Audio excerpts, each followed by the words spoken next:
Classe Abraão, a paz do Senhor. Eu sou o presbítero Luan e nós estamos estudando as lições do terceiro trimestre da Escola Bíblica Dominical da editora Betel.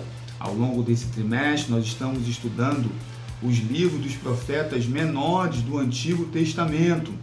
Nós já estudamos o livro do profeta Oséias, estudamos o livro do profeta Joel, estudamos o livro do profeta Amós, estudamos o livro do profeta Obadias, estudamos o livro do profeta Jonas, estudamos o livro do profeta Miqueias, estudamos o livro do profeta Naum, estudamos o livro do profeta Abacuque, estudamos o livro do profeta Sofonias e nós estamos nos debruçando sobre a vida e o ministério do profeta Ageu a partir desta semana. Nós estamos nos preparando para a lição de número 11, o trimestre já está acabando, que tem por título Ageu, um chamado para despertar da inércia. Aleluias!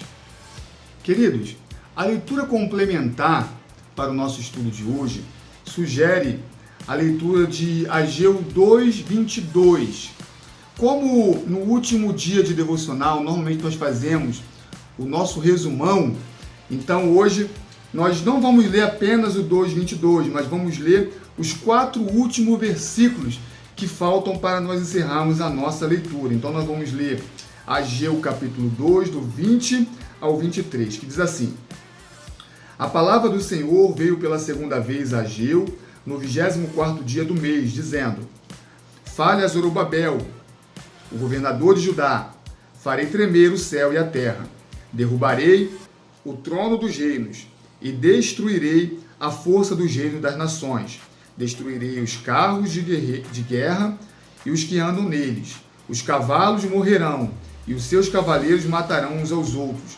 Naquele dia, diz o Senhor dos Exércitos, tomarei você, Zorobabel, filho de Salatiel, você que é meu servo, diz o Senhor, e farei de você um anel de selar, porque eu o escolhi, diz o Senhor dos Exércitos.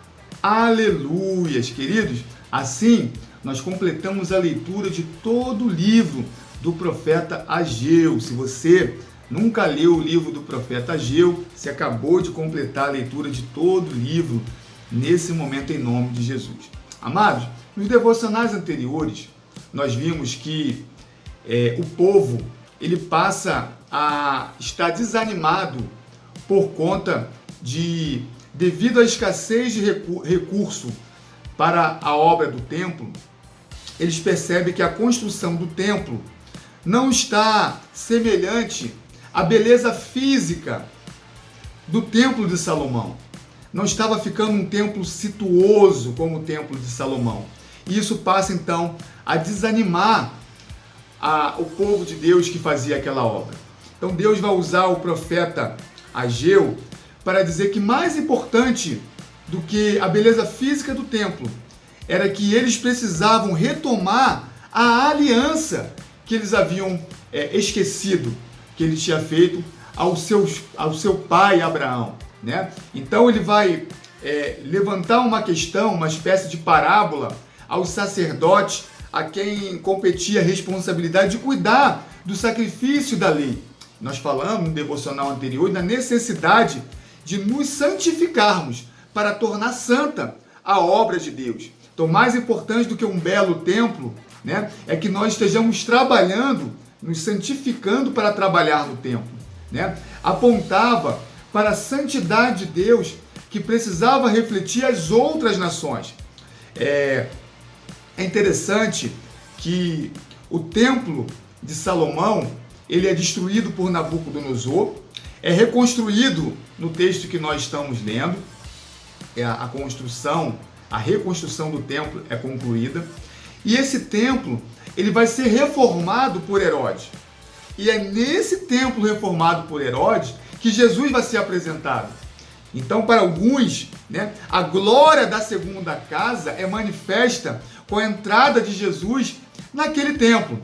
E o templo de Herodes também vai ser destruído por o general Tito, né, um general romano, que vai por abaixo esse templo construído por Esdras e pelos remanescentes de Judá e reformado por Herodes. No Evangelho de Lucas, no capítulo 21, no verso 5, tem um texto muito interessante que diz assim: e dizendo alguns a respeito do templo, que estava ornado de formosas pedras e dádivas, ou seja, o templo construído por remanescente de Judá, à época de Jesus, havia sido reformado, então era um templo agora situoso, bonito, né?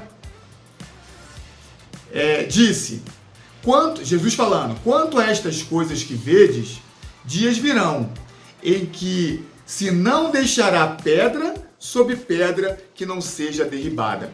Eu acho interessante que na minha versão, no texto que nós lemos aqui do livro do profeta Ageu, no capítulo 2, no verso 15, na parte B, diz assim: antes de vocês terem começado a colocar pedra sobre pedra no templo do Senhor.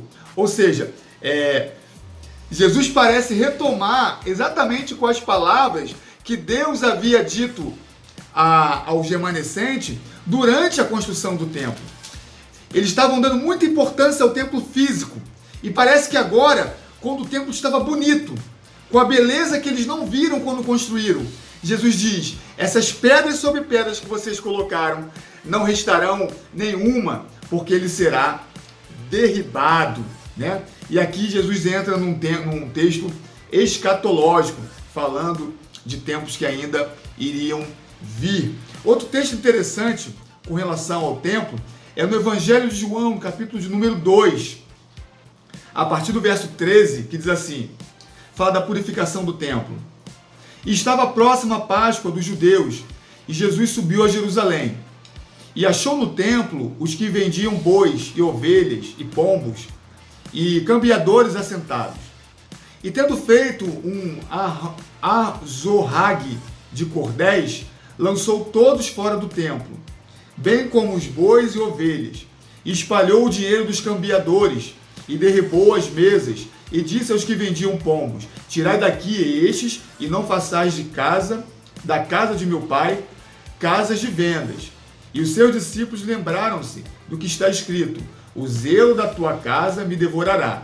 Responderam, pois, os judeus e disseram-lhe, que sinal nos mostras para fazeres isto?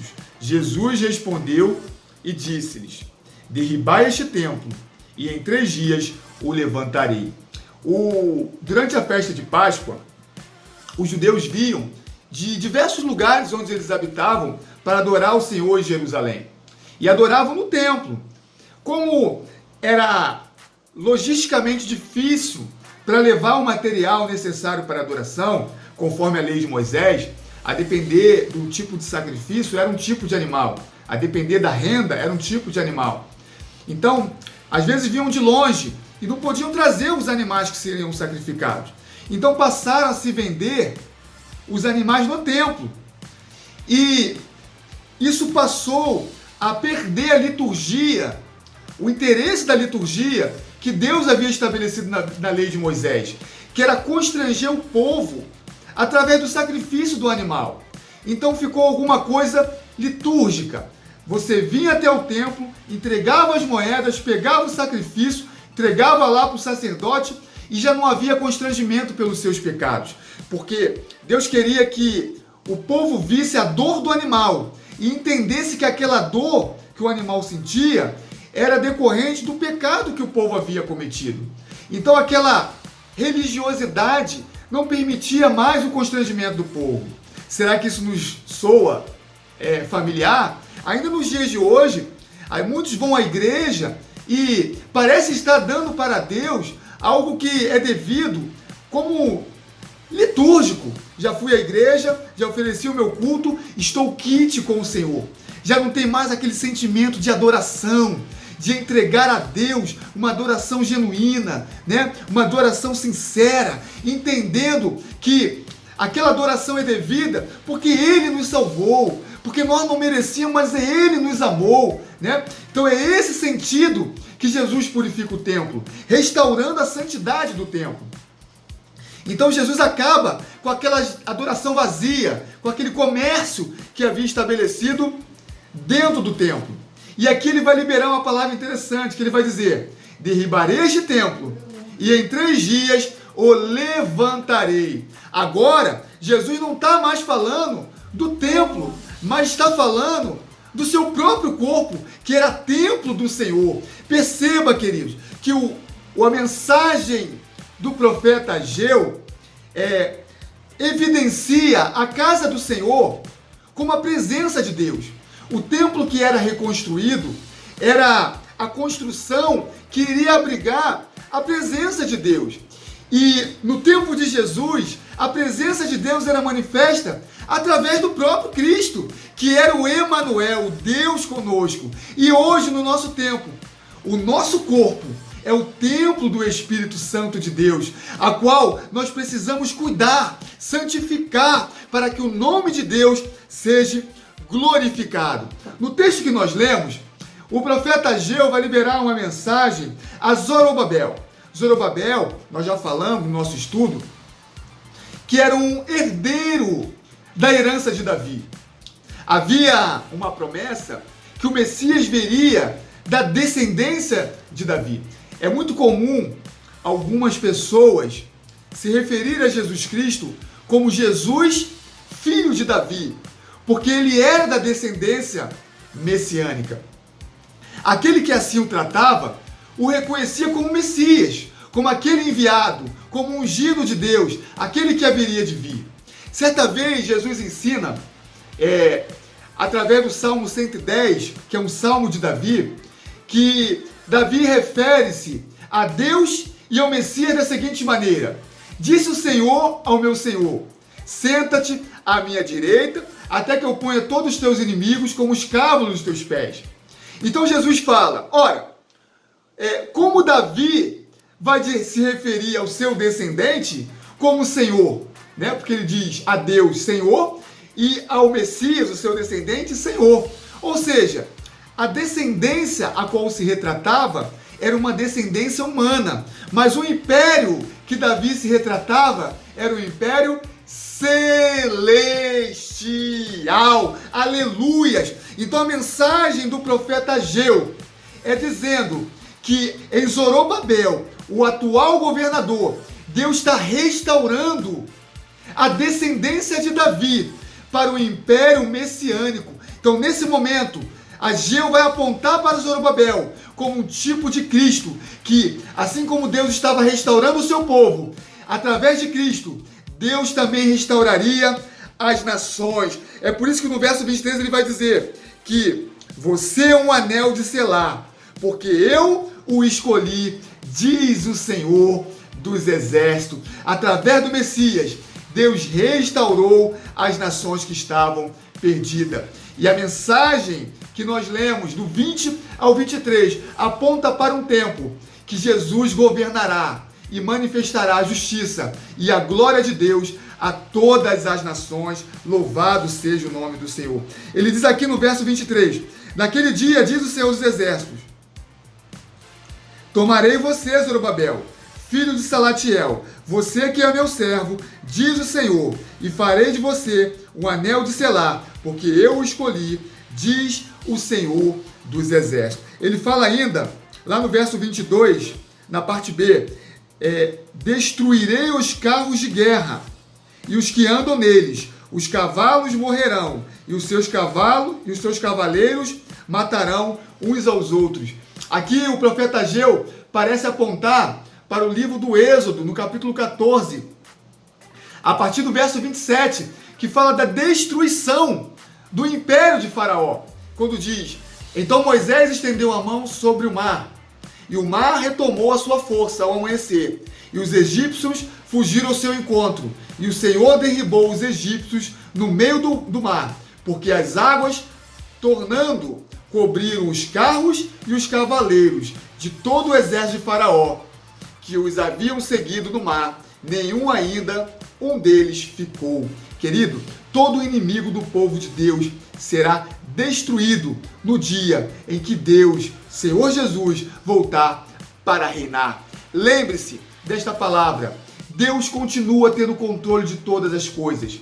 Ele é fiel para cumprir com a sua palavra. E Ele tem mantido a presença dele no meio da igreja até que Cristo venha reinar sobre nós. Que esta palavra traga alegria ao seu dia, traga vida ao seu dia, fortaleça a tua fé em Cristo Jesus.